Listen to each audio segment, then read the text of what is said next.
يحطوا بقى النقط الاخيره للعناصر المختاره. ادي واحده ودافعه، ولكن حكم اللقاء مدي ضربه جزاء، ضربه جزاء لصالح النادي الاسماعيلي لاحمد صديق، واعتراض من لاعيبه فريق الداخليه على حكم اللقاء توفيق السيد في الكوره اللي فاتت.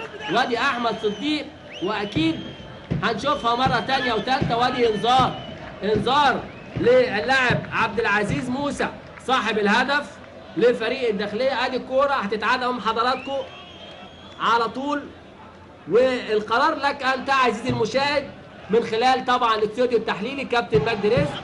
نتابع نحن هنا، نبتدي دور المعلقين فقط لا غير، وانقل الصوره للاستوديو التحليلي. وعلى طول حكم مدي ضربه جزاء وبطاقه صفراء للاعب عبد العزيز موسى. على طول طالما قلنا ضربه جزاء هنقول حسني عبد ربه، لان حسني عبد ربه هو المتخصص لركلات الجزاء والضربات الثابته. هنشوف الحوار هيودينا لفين بين حسني عبد ربه وهاشم الدسوقي. هل هينجح حسني عبد ربه في هز الشباك ويضيف الرصيد بالهدف رقم 6 ليه والثاني في اللقاء، ام سيكون لهاشم الدسوقي راي اخر؟ وترقب اكيد لكل عشاق الدراويش من ضربه الجزاء، وايضا لمتابعي فريق الداخليه. وحسني تحت التركيز بيركز وبيقرا كده بعض الايات القرانيه. حسني عبد ربه، وهياخد الاذن من حكم اللقاء توفيق السيد.